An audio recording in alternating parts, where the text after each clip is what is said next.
Olá, no programa de hoje eu converso com a psicóloga Daiane Macias e com a professora Karina. Vamos conversar sobre assuntos diversos na área da psicologia. Lembrando que mês de agosto é o mês que se comemora o Dia do Psicólogo. Obrigada por você ter vindo aqui conversar conosco um pouco, Daiane. Em relação a essa questão da cirurgia bariátrica que você atualmente está trabalhando na clínica, como a família se comporta, o porquê é importante o paciente fazer esse acompanhamento, essa avaliação pré e pós? Bom, a gente precisa lembrar que não existia esse acompanhamento psicológico tão fortalecido como está atualmente. Nós entendemos que a equipe multidisciplinar é imprescindível no acompanhamento tanto pré quanto pós-operatório do paciente, para ele entender que o emagrecimento precisa ser tratado, né? Essa obesidade precisa ser tratada e a longo prazo, após essa perda de peso, a gente trabalhar com a manutenção dela, para esse paciente não recuperar o peso. A família é extremamente importante nesse processo, né? Tanto que nós perguntamos para o paciente se ele informou a família, como foi a reação da família, se houve aceitação ou não. E o paciente costuma esconder da família, Daiane? Não é comum, porque ele precisa desse apoio. Até mesmo porque depois da cirurgia, ele vai precisar manter um hábito alimentar, uma dieta, né, em que a nutricionista vai passar para ele e que ele não consegue esconder. Mas por que você está comendo pouco? Por que você só está ingerindo líquido? Né? Então é importante a família participar desse processo, sim. E se houver necessidade, né, a gente chama o paciente durante a equipe, com a equipe e junto com a família para explicar esse processo. Geralmente na consulta com o médico o paciente já leva alguém. Né? E isso é muito importante. E ele já leva porque o médico solicita ou não, porque ele tem medo? Ele tem medo e ele quer se informar de tudo. Ele quer ter segurança dessa decisão que ele vai tomar. Né? E no serviço já é orientado, os acompanhamentos psicológicos pré e os acompanhamentos nutricionais pré. E o pós-operatório, né, em consequência da cirurgia. Da experiência que você tem na atuação em clínica, você tem visto muitos pacientes retornarem ao peso que tinham antes da cirurgia? É comum, Maristela, é muito comum. Por isso, no nosso serviço, a gente oferece grupo de pós-operatório, onde esses pacientes, porque às vezes individualmente, cansa, não tem horário, então uma vez por mês, né, nós estabelecemos que uma vez por mês seria necessário, a equipe estará atendendo esses pacientes em grupo, onde eles vão observar a vivência do outro, eles vão entender como que o outro se fortaleceu naquela atitude ou naquela decisão que ele não. Então o grupo auxilia muito isso. E em conjunto com o grupo de pós-operatório, nós temos também o grupo pré-operatório, que são pacientes que ainda não operaram e que querem conhecer a realidade de quem já operou.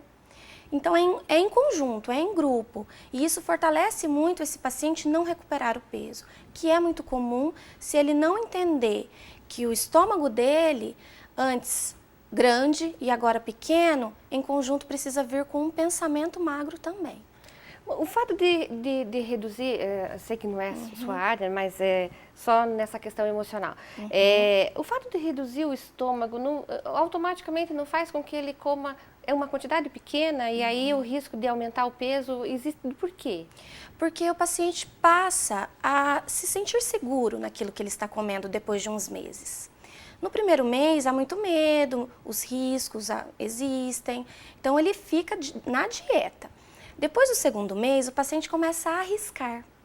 Então, a gordura e o açúcar que ele antes, né, não ingeria, não podia, ele começa a experimentar. Até mesmo por conta do paladar, que muda muito, né, de um paciente para outro. Alguns alimentos ele consegue comer, outros não. É muito individual isso. Então, ele passa a experimentar e, com isso, em conjunto com a nutricionista, é preciso observar. Você está comendo em grandes quantidades? Porque daí esse estômago, né, o doutor explica que ele não costuma lacear. O que acontece é que onde foi feita a redução, ali nos grampos, né, ele começa a ter um espaço maior e a comida desce com mais facilidade. Consequentemente, também pode ir para o intestino com mais facilidade, se você forçar. Ele vai, a comida desce e o líquido também com facilidade, né? Então, aí você volta a recuperar o peso. Ele testa, vê o que deu certo, a sua arte, entre aspas, e aí permanece. É interessante porque nos primeiros meses o paciente tem muito medo. Né? E aí, após isso, ele vai adquirindo confiança nesses testes rápidos que ele vai fazendo. E aí ele vê que não teve problema, que não vomitou, que não teve enjoo, que não passou mal, e ele continua. O açúcar, a gordura, né, em contato com a nutricionista, a gente aprende muito. Então, devem ser exceções, não deve ser o hábito, né, do dia a dia. Então, eu vou numa pizzaria, eu vou tomar um sorvete. Isso deve ser um momento para nos alimentar, né? E não para eu talvez suprir alguma questão emocional ou até mesmo, eu vou comer porque faz tempo que eu não como isso, então eu vou aproveitar. Né? Então, a gente reage muito a esses pensamentos sabotadores que na psicoterapia nós identificamos eles, trabalhamos com eles para esse paciente não voltar a repeti-los depois da cirurgia. E a questão da compulsão, existe no pós-operatório? Olha, ou é mito? Nós observamos, mas não há uma relação íntima. Né? Você, por exemplo, diz, esse paciente que operou está mais propenso ao álcool? Não, é um mito. Ele não vai desenvolver o alcoolismo por conta da cirurgia bariátrica. O que acontece? O estômago está mais fácil receber o líquido. Diante disso, eu vou partir para líquidos que me dão prazer. Né? Então, eu preciso observar se esse líquido vai ser o vinho, a cerveja, né? O próprio álcool. Né? Enfim, a gente precisa cuidar desse paciente. Mas não é uma relação íntima que tem, não. É um mito. O doutor explica que é um mito. E existe, assim, um número no protocolo, um número de consultas obrigatório que o paciente precisa fazer antes da cirurgia para ser avaliado se ele vai ou não para a cirurgia, ou depende do comportamento ou da avaliação? O profissional é livre. Ele é livre para determinar como que o paciente está para ir para a cirurgia. No nosso serviço, a gente pede que pelo menos umas 3, 4 sessões em conjunto com o paciente, observando se precisa de mais ou não. Porque é uma orientação, né? Você precisa entender o que vai acontecer depois, como se preparar para isso e eliminar alguns hábitos que vão te prejudicar no pós-operatório.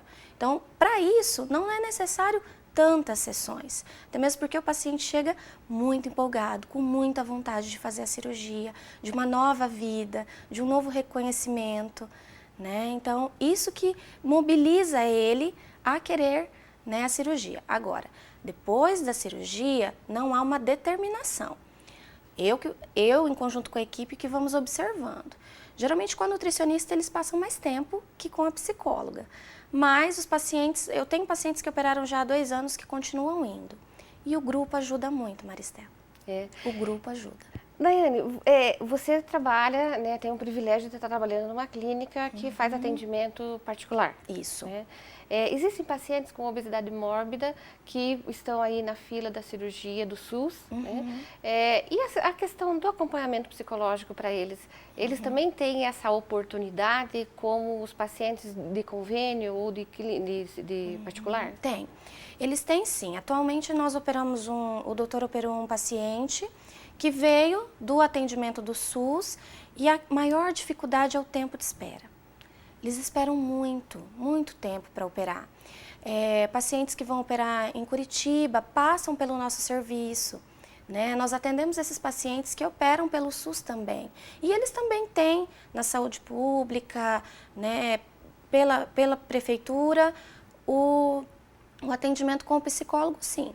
E existe essa situação na sua área, não sei se você tem conhecimento na área médica também, o paciente foi operado em Curitiba, então aqui ninguém mexe nele no pós-operatório, ele não vai mais poder há 6 meses, né? Ele já fez toda aquela parte mais próxima da cirurgia, o pós-imediato, e aí ele quer dar continuidade aqui no controle de exames, na participação dos grupos. Existe isso, que você operou lá, você vai ter que fazer os grupos lá, os exames lá em Curitiba, por exemplo? No nosso serviço, nós atendemos a população em geral.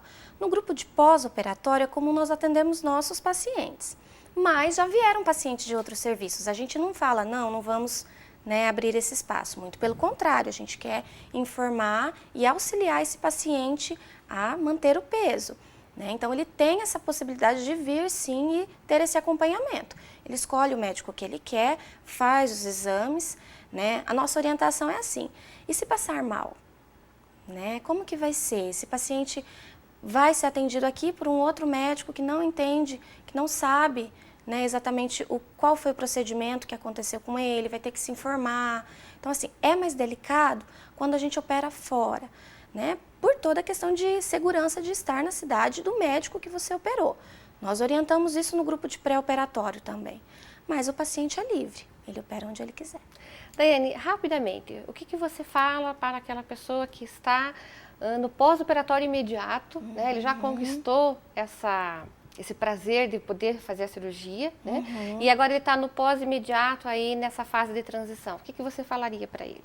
Cuidar dos hábitos, cuidar da saúde mental dele, né? O pensamento, ele é muito firme em nós. Quando a gente pensa com relação à vontade, por exemplo, né? Eu estou com vontade disso, tá, mas lembra do porquê você fez a cirurgia.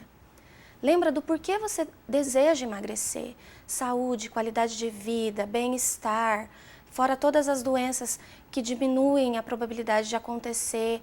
Lembrar do porquê está emagrecendo é muito importante para se manter firme nessa decisão. Agora eu converso com a nossa convidada, a professora Karina, que é egressa da universidade também e que ela vem aqui nos contar um pouco sobre a sua atuação docente, as disciplinas que ministra no curso de psicologia, não é, professora? Isso. E eu gostaria, assim, antes de mais nada, te agradecer, né, pela presença, mas que você nos contasse um pouco da trajetória acadêmica sua e profissional, quando decidiu fazer o curso de psicologia. Tá certo. Bom, primeiro, obrigada pelo convite, poder estar participando e trazer um pouquinho da minha experiência. Bom, eu comecei a faculdade em 98. A psicologia para mim sempre foi um sonho, assim, eu quero... A gente entra com aquela ideia assim, eu sou uma boa ouvinte, né, os amigos gostam de vir conversar, então eu vim puxada, né, motivada por isso, depois que eu fui conhecer realmente o que faz a psicologia. Então a minha escolha sempre foi a psicologia, não tive dúvida em relação a isso. Aí entrei na Unipar mesmo em 98, o curso ainda era curso integral, então a gente vinha manhã e à tarde, mas era muito gostoso porque a gente tinha uma convivência maior com os meus colegas de sala, então isso foi muito bom, a gente trocava muito, aprendia. Me formei então em 2003 e logo que eu saí da universidade, eu tinha aquele sonho, né, de consultório e vou fazer o quê? Não tem, né, um trabalho. Acabei entrando, montando uma clínica com uma colega também que se formou comigo, mas logo eu passei no concurso público, né, e fui embora de Umuarama, que eu sou, né, fiz aqui em Umuarama mesmo a faculdade e fui para assumir o concurso. Aí fiquei 2 anos fora nesse concurso, mas tive algumas dificuldades lá. Ficou com saudade de Umuarama, da Unipar? A família estava aqui, né, e aí eu acabei saindo desse concurso e voltei para Umuarama. Aí voltando para Umuarama, eu resolvi mandar meu currículo para a Unipar, e nisso fui selecionada e entrei então em 2007 como docente E para mim foi um momento muito feliz, porque a gente imagina, né, que sai da universidade e a gente não volta nela mais. E eu nunca imaginei que eu voltaria como docente. Então, para mim foi um momento assim de muita felicidade mesmo. E quanto calor conquista. nunca espera, né, Ah, que vai não. acabar sendo um docente. Acho que é uma coisa assim tão longe, né? Longe. A minha formação, né, era uma formação com licenciatura. Então, nós tínhamos essa possibilidade de trabalhar assim como docente, mas para mim nunca foi um objetivo, porque em sala de aula eu sempre me achei muito quieta, para me expor, sabe, apresentação de trabalho, que fala, ai, vou ficar nervosa, eu achava muito difícil. E aí, quando eu saí para o mercado de trabalho, que eu trabalhava com crianças e adolescentes vítimas de violência, na época era um programa Sentinela, hoje ele foi substituído, né, pelo outro serviço de referência. Aí eu comecei a dar palestra em escolas para professores, cuidadores. Então eu comecei a desenvolver um pouco mais, né, essa habilidade na comunicação. E o mestrado? Como foi a experiência? Foi difícil entrar? Porque as pessoas têm assim um mito, uma certa dificuldade, assim, nossa, para fazer mestrado é algo tão distante para mim. Exatamente. Então, o mestrado era outra coisa que eu não pensava na minha graduação. Então, eu não tive aquela, eu vou entrar em pesquisa. Eu fiz pesquisas durante a universidade, mas eu não pensava, vou fazer já pensando no mestrado. Então, eu pensava em especialização, tanto que eu me formei e já fui fazer especialização em análise do comportamento.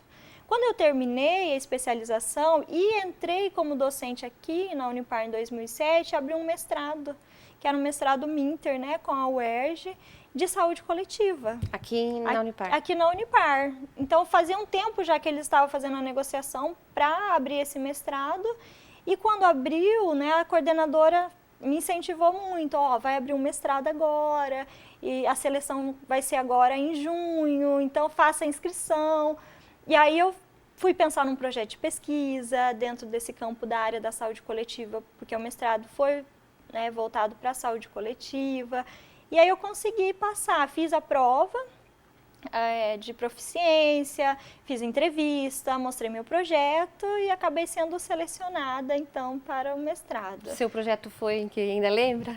Lembro, acho que não tem como esquecer, né? Eu fiz voltado para a formação do psicólogo para o trabalho em saúde pública, né? Porque essa é uma demanda, né, atual da psicologia, a inserção do psicólogo no trabalho em saúde pública e uma lacuna que a formação, até então, né, vista como uma formação tradicional e especialista, não dava conta, né, de suprir, então, as demandas do mercado. A gente ainda observa que tem poucos profissionais, psicólogos na rede pública, né? Exato. Você vai numa unidade básica, ele está num centro de referência, mas ali na unidade ele ainda não existe esse cargo, essa vaga, né? Às vezes as pessoas falam assim, tem uma lacuna na escola? Tem uma lacuna na universidade, mas existe também uma falha no serviço, né? Que não oferta mais vagas. Exatamente. Não, existe sim. Eu trabalhei até com o processo de formação, fazendo uma pesquisa aqui na rede de Umuarama. E aí, assim, apesar de hoje, né, assim, ainda falta muito, nós percebemos que em algum lugar ainda tem uma psicóloga, né? É uma para atender 7 unidades ou para atender, enfim, mas houve um crescimento já da entrada da psicologia, só que é um crescimento que o psicólogo ainda está tateando, ele está se reconhecendo ainda como profissional da saúde, que muitas vezes, né, ele vem de uma formação tradicional, voltada para áreas específicas, e essas áreas emergentes, como a área da saúde, acaba sendo uma área onde ele está tendo que produzir muitos saberes e fazeres, porque não é algo que, assim, a formação até então não tinha, né, essa possibilidade. Hoje nós já temos essa adequação nos nossos currículos, né? Então, a disciplina mesmo que eu ministro, que é a psicologia e saúde, é uma psicologia que ela veio, é uma disciplina que ela veio para atender essa demanda, para fazer o aluno pensar Então, qual é o meu papel lá dentro da saúde, seja ela saúde pública ou privada. Então, como que eu vou fazer as minhas análises, a partir de qual referencial teórico. Então, a gente já leva ele a uma problematização mesmo dessa realidade, a entender um pouquinho mais, né, esse processo aí, saúde e doença. Nessa tua disciplina, Karina, você trabalha teoria e prática? Vocês vão para a unidade básica? Para onde vocês vão para colocar o aluno próximo na tua disciplina? Essa disciplina, ela é uma disciplina que é teórica. Eu penso que seria bem interessante se a gente pudesse fazer, né, realmente um gancho com a prática. Como ela é uma disciplina do 2º ano, então ela é uma disciplina básica para introduzir mesmo o aluno a pensar nesse campo da saúde coletiva, né, de uma forma geral. E aí depois nós temos estágios, outros professores desenvolvem dentro da saúde pública. Você atua também no CPA com teus alunos? Isso. É uma disciplina também? Não, isso aí faz parte do estágio curricular obrigatório dos alunos. Então chega no 4º ano, eles têm esses estágios que são estágios específicos. Aí eu trabalho, mas a minha atuação no CPA hoje é voltado para o atendimento individual. Aí o paciente é encaminhado para vocês. CPA significa o quê? A clínica? Centro de Psicologia Aplicada. Centro de Psicologia Aplicada. Isso. Aí esse paciente que vem para ser atendido pelos alunos, é supervisionado o atendimento por você? Exatamente. E é um paciente encaminhado da rede ou é procura espontânea? Pode ser tanto por procura quanto por encaminhamento. Então, a gente recebe tanto pessoas que são encaminhadas pela rede, quanto pessoas que, eu estou querendo, estou precisando, e eles sabem que tem o CPA como referência. Aí eles procuram, fazem um cadastro, e aí a gente vai chamando, então, de acordo com a ordem de cadastro. Você sabe se é cobrado ou não? Ali? É cobrado, eu não me lembro se é 8% ou 5% da renda, daqueles que podem, aqueles que não têm renda mesmo, que não tem como pagar e não é feito essa cobrança. Karina, experiência docente como psicólogo, né? A gente está trabalhando agora nesse programa do mês de agosto, nos programas do mês de agosto, programa Saúde e Consciência, sobre a atuação do psicólogo, uma vez que é nesse mês que se comemora o Dia do Psicólogo. Né? Então, assim, a tua satisfação como docente, você acha que está naquele nível de expectativa que você iniciou? Era isso que você queria realmente atuar? Como você vê essa profissão do psicólogo agora? Quando eu entrei como docente, na verdade, eu senti muita dificuldade em função, assim, da comunicação minha mesmo, né? Falar, será que eu vou dar conta? Entrei com disciplina nova, com orientação de estágio já.